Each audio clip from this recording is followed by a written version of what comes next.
Being an entrepreneur means standing on your own 2 feet. But does self-reliance mean always looking after number one?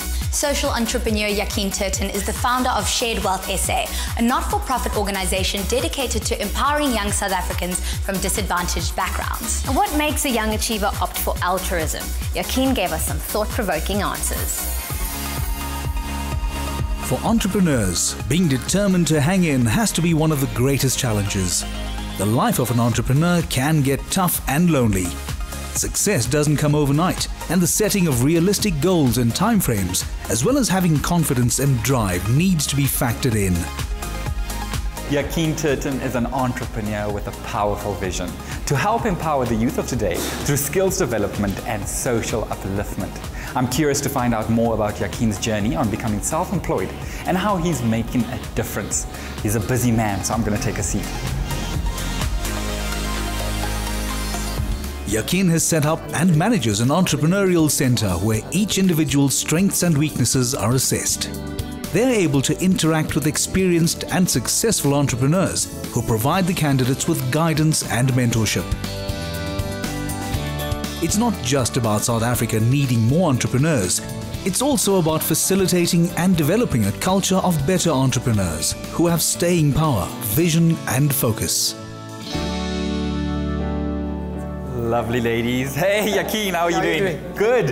Welcome to Mela. Thank you so much. Thank you for making some time for me. Thank you for the opportunity. Yaqeen, tell me about your journey to becoming an entrepreneur. I think as with many entrepreneurs, I got tired of the corporate battle. Having to apply for leave to spend some time with your family for me was a big deal. So I just thought, why not take the plunge?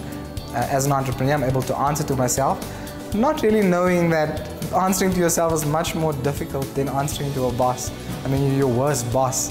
And so yes, it was a difficult choice, but an easy one nonetheless. Would you mind sitting in for the end of our session? I'd love to learn. Thanks so much. So knowledge and hard work account for 96% of success and 98% of success.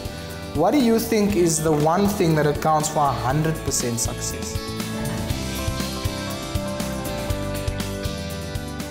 I'll see you guys in the next session. Yaqeen, that was great. Thank you so much. Let me show you around. Oh, awesome. Yaqeen proudly shows us that a support network is one of the most important elements of success. Okay, so this is a space where the magic happens. This is definitely the place where all the magic happens. You can see it's quite not a paperless environment yet, but we're heading there. Yaqeen, I want to go back to your childhood. What was that like? I grew up in abject poverty in the Northern Cape in Kimberley. Very small home, 2 of 11 children, I mean, quite a big family. And my mom subsequently decided, let's move to Johannesburg, maybe there's better opportunities.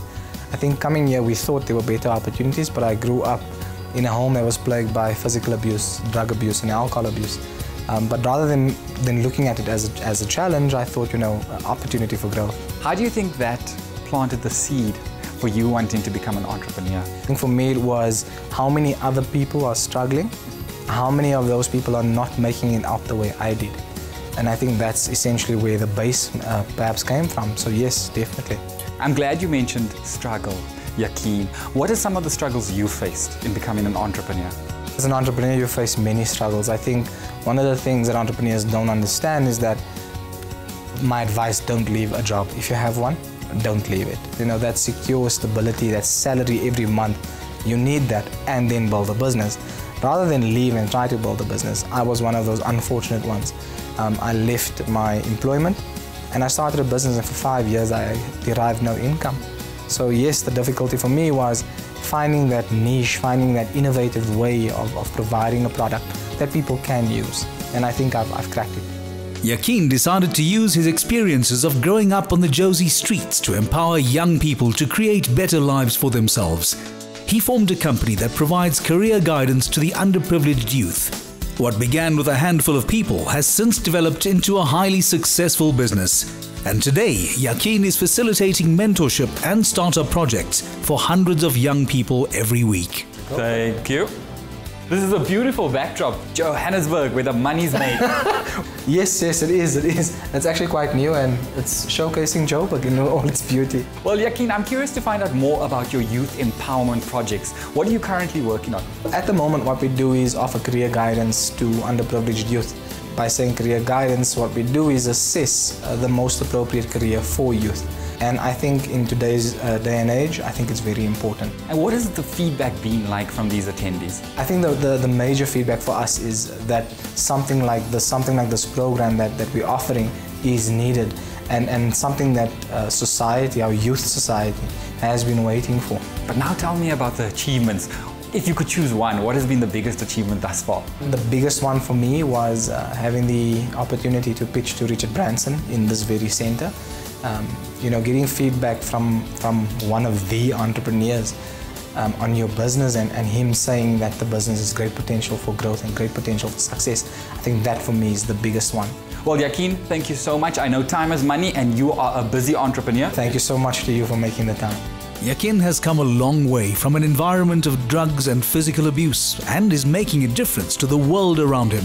As an entrepreneur, Yaqeen is not only about profit, but purpose as well. I fully understand why all his students are so inspired by him. Now remember, it's also about the attitude.